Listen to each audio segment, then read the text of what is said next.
ये बहुत यूनिक और मतलब मैं कहूँगा कि इन 17 सालों में मैंने जो है ये दूसरी या तीसरी बार ऐसी साइटिंग जो है देखी होगी।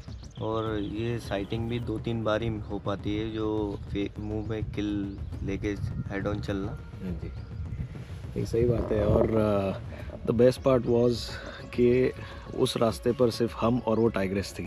सो there was no other vehicle, there was no other gypsy whatsoever. UP में निकल गया।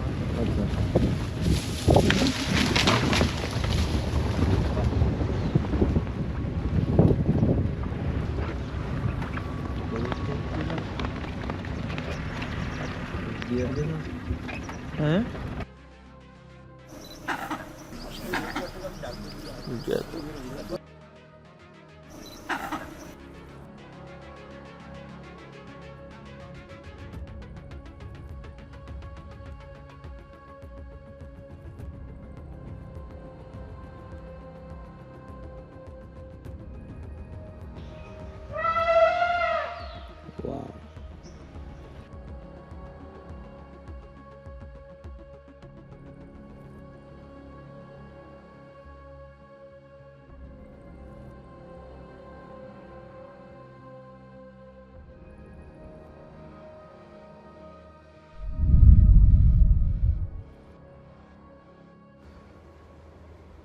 दोस्तों, आज हम आपको ले चलेंगे इंडिया के सबसे पुराने नेशनल पार्क में, जो सिर्फ उत्तराखंड का ही नहीं बल्कि पूरे इंडिया की शान है।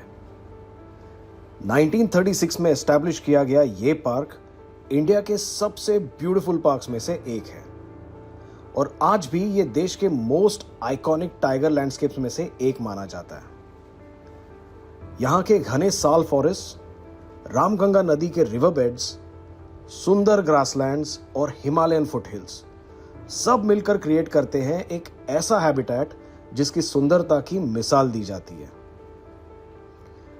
टाइगर्स, लेपर्ड्स, क्रोकोडाइल्स जैसे कार्निवोर, एलिफेंट्स, डियर्स, लंगूर्स जैसे हर्बीवोर, वल्चर्स और जैकल्स जैसे स्कैवेंजर्स और करीब 500 से भी ज्यादा पक्षियों की प्रजातियां इस पार्क को एक वाइल्ड लाइफ पैराडाइज बनाती है। हम बात कर रहे हैं जिम कॉर्बेट नेशनल पार्क की। हेलो दोस्तों, मैं हूं अमित और आप देख रहे हैं माय जंगल जंक्शन, आपका अपना वाइल्ड लाइफ एडवेंचर चैनल।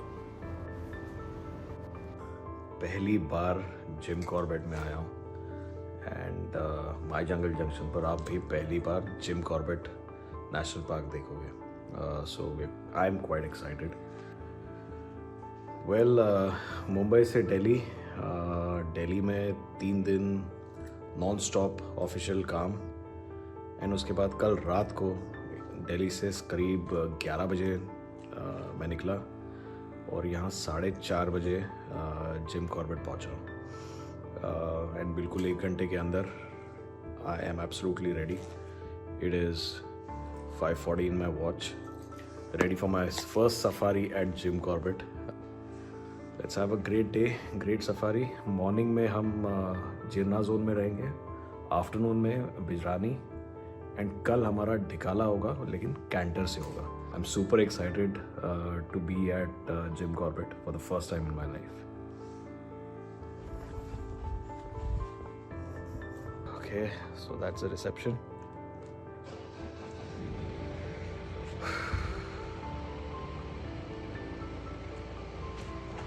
ये है हिमांशु, यहाँ के केयरटेकर, ये सैफी भाई और ये आ गए जिप्सी लेकर हमारे लिए।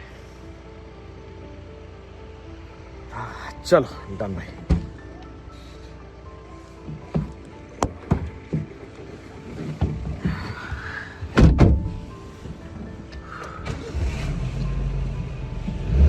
अपनी आदत से मजबूर मैं करीब 30 मिनट पहले ढेला सफारी गेट पहुंच गया।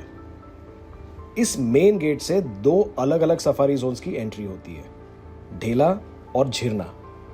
और क्योंकि मेरी सफारी झिरना जोन में बुक थी, मैं भी जिप्सी में बैठकर आगे बढ़ने के इंतजार में था।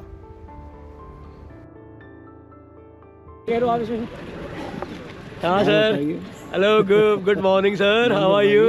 नाम तो बताइए। Khem Khem, I am Khem. Good luck. Thank you जी।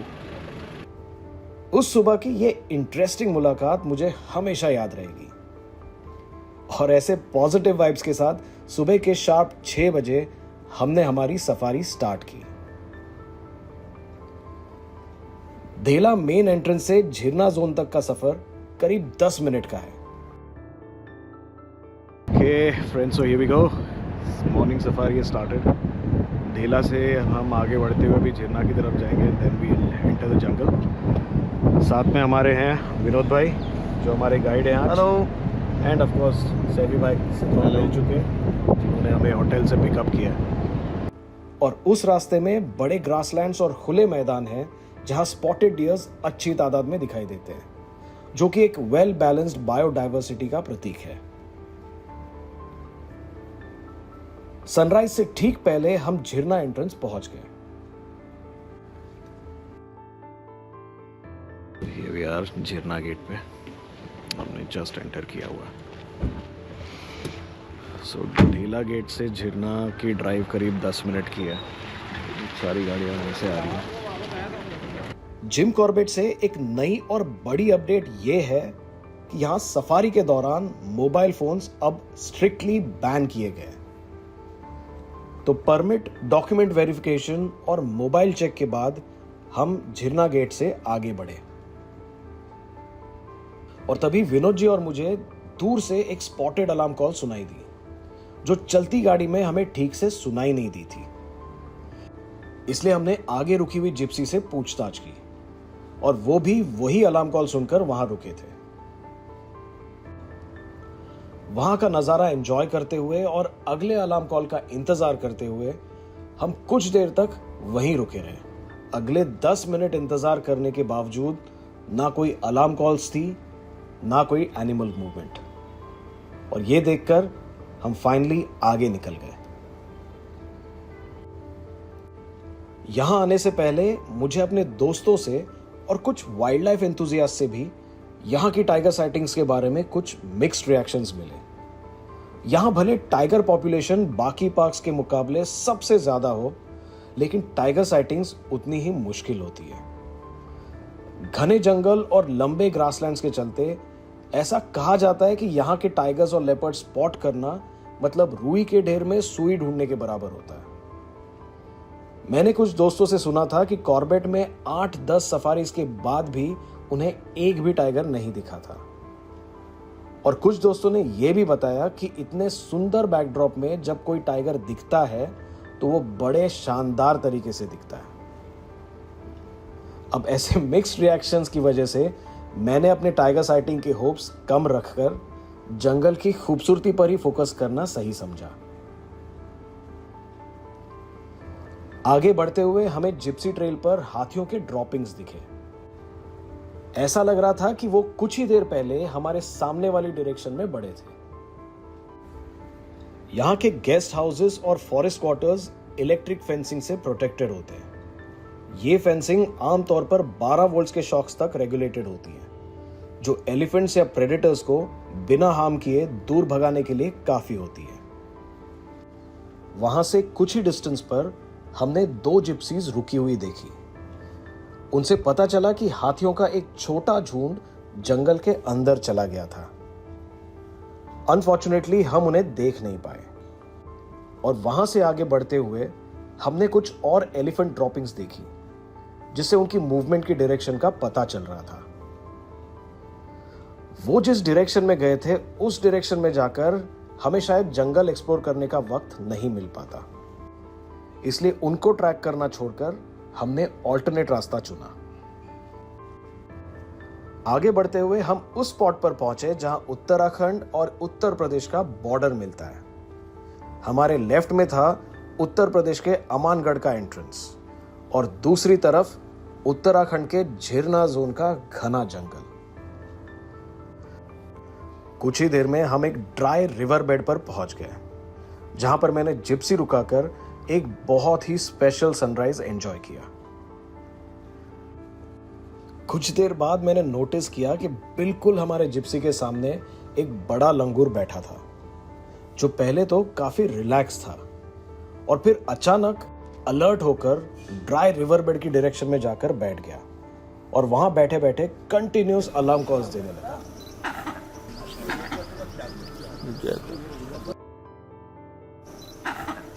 इतने में मैंने दूसरी ओर से एक जैकल को उस लंगूर के डायरेक्शन में बढ़ते हुए देखा, लेकिन लंगूर की अलार्म कॉल से वो खुद भी कुछ डिस्टर्ब सा लगा। वो कभी आगे बढ़ता तो कभी पीछे जाता और देखते देखते वो घने जंगल में चला गया। जिस डायरेक्शन की ओर देखते हुए लंगूर अलार्म कॉल्स दे रहा था, वहीं से मैंने एक बार्किंग डियर को सडनली भागते हुए देखा। माहौल टेंस हो चुका था, लेकिन साथ में कंफ्यूजन भी बढ़ रही थी। लंगूर का लगातार अलार्म कॉल्स देना, जैकल का उसकी तरफ बढ़ना और सडनली अपनी डायरेक्शन चेंज करना, बार्किंग डियर का अचानक भाग खड़े होना, सारे साइंस एक ही तरफ इशारा कर रहे थे कि शायद कोई ना कोई प्रेडेटर आसपास जरूर होगा। मेरे टाइगर साइटिंग के होप्स बढ़ने ही लगे थे कि अचानक वो लंगूर वहां से भाग निकला और सडनली वहां पर सन्नाटा छा गया। अनफॉर्चुनेटली काफी देर रुकने के बावजूद वहां कोई मूवमेंट नहीं हो रही थी और इसलिए हमने वहां से निकलकर आगे बढ़ने का डिसीजन लिया। करीब 300 मीटर आगे जाते ही मैंने तुरंत जिप्सी रुकवाई, क्योंकि जिप्सी ट्रेल को लगकर ही मुझे टाइग्रेस और कब्स के पग मार्क्स दिखाई दिए, जो कुछ ही घंटों पुराने थे। पग मार्क्स की डायरेक्शन उसी लोकेशन की तरफ थी जहां वो लंगूर अलार्म कॉल्स दे रहा था, और तब हमारा शक यकीन में बदल गया कि टाइग्रेस कहीं आसपास ही थी। कुछ देर वहां रुकने के बाद हमने ये डिसाइड किया कि हम एक छोटा सा ब्रेक लेकर वापस इसी जगह पर आएंगे, क्योंकि एक्शन इसी जगह पर एक्सपेक्टेड थी। ब्रेक पॉइंट की तरफ बढ़ते वक्त सैफी ने सडनली जिप्सी रोक दी और हमारा ध्यान गया रास्ते पर बिखरे हुए पोर्क्यूपाइन के कांटों पर और वहां गिरे हुए खून के धब्बों पर। ऐसा लग रहा था कि टाइगर या लेपर्ड ने उसका शिकार किया था। वो सारा एरिया छानने के बाद आगे बढ़ते वक्त हमें फिर से हाथियों के साइंस दिखे। रास्ते पर छोटे छोटे पेड़ टूटे हुए नजर आ रहे थे। हाथी अक्सर अपने छोटे बच्चों के लिए पेड़ गिराया करते हैं ताकि बच्चे आराम से उस पेड़ के पत्तों को खा सके। ब्रेक पॉइंट से बस 2 मिनट पहले जिप्सी ट्रेल के राइट साइड से एक हाथी ने आवाज दी।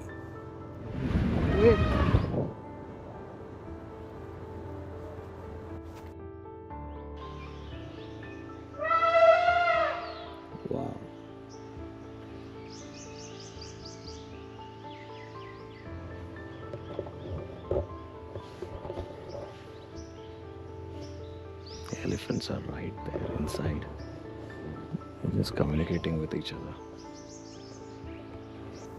अनफॉर्चुनेटली उनमें से एक भी हाथी बाहर ओपन में नहीं आया और हम ब्रेक पॉइंट की तरफ आगे बढ़ने लगे।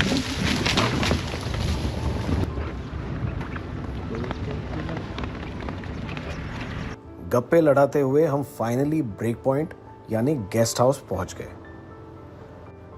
जोन की ज्यादातर जिप्सीज वहीं पर आकर रुकी थी। हमने डिसाइड किया था कि हम तुरंत फ्रेशन अप होकर फिर से उसी डायरेक्शन में निकल जाएंगे जहां हमने पगमार्क स्पॉट किए थे, लेकिन वहीं पर 2 ट्रेंड हाथियों से मेरी मुलाकात हुई। पर्सनली मैं एलिफेंट डोमेस्टिकेशन से टोटली अगेंस्ट हूं, पर जंगल और यहां के जीवों को सुरक्षित रखने के लिए जो इन ट्रेंड हाथियों का और उनके ट्रेनर्स और फॉरेस्ट गार्ड्स का कंट्रीब्यूशन है, उसे बिल्कुल इग्नोर नहीं किया जा सकता। माय जंगल जंक्शन टीम और हमारे व्यूअर्स की तरफ से यहाँ के फॉरेस्ट गार्ड्स और ऑफिशियल्स को एक बहुत बड़ा थैंक यू। और मुझे इस बात की भी खुशी है कि पहले यहाँ पर जो हाथी पर बैठकर सफारीज होती थी, वो अभी पूरी तरह से बंद हो चुकी है। ट्रेंड हाथियों के साथ इस छोटी सी मुलाकात के बाद मैं फिर से जिप्सी की ओर मुड़ा और हम जंगल की तरफ निकल गए। सफारी खत्म होने में करीब 1.5 घंटा बचा था और हम वहाँ के सारे टाइगर हॉटस्पॉट्स चेक करते हुए उस लंगूर अलार्म कॉल्स की डायरेक्शन में बढ़ने लगे। और आगे जो हुआ उसकी हमने कभी कल्पना भी नहीं की थी। ठीक उसी जगह जहां हमने टाइग्रेस और कब्स के पग मार्क्स देखे थे, जिप्सी ट्रेल पर करीब 200 फीट की दूरी पर हमने एक एनिमल मूवमेंट देखी और जिप्सी रुकाकर उसे गौर से देखने लगे। उसके थोड़ा करीब आने पर हमने जो देखा उससे हमारे होश उड़ गए। जिम कॉर्बेट जैसे आइकॉनिक जंगल में जहां टाइगर साइटिंग इतनी फ्रीक्वेंट नहीं होती, वहां पर एक टाइग्रेस छोटे स्पॉटेड डियर का किल अपने मुंह में दबाए हुए हमारी ओर हेड ऑन चल रही थी। And we couldn't believe our luck। Vinod ji और सैफी भाई ने दूर से उस टाइग्रेस को पहचान लिया। वो झिरना जोन की फेमस और बोल्ड टाइग्रेस 4 नंबर थी। उसे ये नाम उसके चेहरे पर 4 नंबर मार्क की वजह से पड़ा। उस टाइग्रेस के 2 कब्स भी थे जो करीब 6 महीने के थे। जनरली एक एक्सपर्ट टाइग्रेस का अपने मुंह में किल लिए चलना यह भी दर्शाता है कि उसके बच्चे अभी छोटे हैं और वो उन्हें किसी सुरक्षित जगह पर रखकर शिकार पर निकलती है और छोटे किल के साथ वापस लौटती है। छोटे किल के 2 फायदे होते हैं। एक तो ये कि टाइग्रेस को वो किल बच्चों तक कैरी करने में आसानी हो जाती है और दूसरा ये कि उसके छोटे बच्चों को वीक दांतों की वजह से वो सॉफ्ट फ्लैश खाने में आसानी हो जाती है। वो करीब 5 से 6 मिनट तक लगातार हमारे सामने हेड ऑन चलती रही और मैं उसकी पूरी मूवमेंट कैप्चर करता रहा। टाइग्रेस की हेड ऑन मूवमेंट कैप्चर करने के लिए उसे स्पेस देना बहुत ज़रूरी होता है और इसलिए हम हर 20 सेकंड में अपनी जिप्सी पीछे लेते ताकि उसकी हेड ऑन मूवमेंट जारी रहे। वो सडनली जिप्सी ट्रेल से जंगल की तरफ अंदर निकल गई। शायद वो अपने बच्चों को ढूंढ रही थी और जैसे ही मुझे लगा कि दोबारा उसके देखने के चांसेस कम है, वो फिर से जिप्सी ट्रेल पर आकर खड़ी हो गई और किल को मुंह में लिए अपने बच्चों को आवाज देने लगी और फिर रास्ते की दूसरी ओर डेंस झाड़ियों में अपने बच्चों की ओर चली गई। जिम कॉर्बेट में ऐसी टाइगर साइटिंग होना किसी चमत्कार से कम नहीं था। इस साइटिंग की एक और सबसे खास बात यह थी कि उस मॉर्निंग सफारी में झिरना जोन में करीब 30 जिप्सीज थी, लेकिन सिर्फ और सिर्फ हमारी जिप्सी को ही 4 नंबर टाइग्रेस की हेड ऑन साइटिंग मिली और वो भी एक किल अपने मुंह में कैरी करते हुए। किसी भी वाइल्ड लाइफ सफारी में सही वक्त पर सही डिसीजंस लेकर सही जगह पर होना कितना इंपॉर्टेंट होता है, ये आज हमने हमारी इस सफारी से सीखा। ऐसी जबरदस्त साइटिंग के बाद जब हम गेट की तरफ जा रहे थे, तब हम एक खूबसूरत स्पॉट पर जाकर रुके, जहां से रिवर बेड, घना जंगल और ऊंची पहाड़ियों का एक परफेक्ट बैकड्रॉप था। और यहीं पर हमने इंडियन ग्रिफिन वल्चर स्पॉट किए, जो एक बड़े से चट्टान पर बैठे हुए थे। वल्चर्स को सबसे इंपॉर्टेंट स्कैवेंजर्स माना जाता है क्योंकि ये डेड कार्कस खाते हैं और हमारे एनवायरनमेंट को क्लीन रखते हैं। एक बैलेंस्ड इकोसिस्टम के लिए इनका रोल बहुत ज़रूरी होता है और इसलिए इन्हें प्रोटेक्ट करना और कंजर्व करना हम सब की जिम्मेदारी है। Alright friends, Jim Corbett first safari and first sighting बहुत ही ज़बरदस्त रही। एक्सपेक्ट नहीं किया था, मैं बहुत लो एक्सपेक्टेशंस रख कर आया था। काफ़ी सुनता था कि यहाँ 3-4 बार सफारी करोगे तब जाके एक टाइगर दिखता है, बट यू नो ऑब्वियसली मैंने वो हिसाब से अपने एक्सपेक्टेशन सेट किए थे। सोचा था कि 2-3 सफारीज़ यहाँ पे जो बुक की हैं उसमें थोड़ा एक फ़ील ले लें जंगल का कैसा है क्या है, और आगे जाकर ठीक से प्लान करके फिर से वापस आएंगे। बट एज़ दे से अगर मेहनत का फल मीठा होता है तो this is exactly what it is all about, because I experience that right now. Mumbai से दिल्ली आकर 3 रात ऑफिशियल कॉन्फ्रेंस अटेंड करके कल रात को जब 11 बजे दिल्ली से निकला था, सुबह 4:30 बजे यहाँ पे जिम कॉर्बेट में मेरे रिसॉर्ट पहुँचा था। और बस फ्रेशन अप होकर बिना 1 मिनट सोए सफारी में वापस सफारी व्हीकल में बैठ गया था. But for me it's passion. It's about just spending every single minute of my life in jungle as much as I can, beyond obviously the work schedules. So it was absolutely worth it, and I can proudly say that मेहनत का फल मीठा actually होता है. And आज की safari में हमने ये देखा, बहुत ज़बरदस्त साइटिंग रही.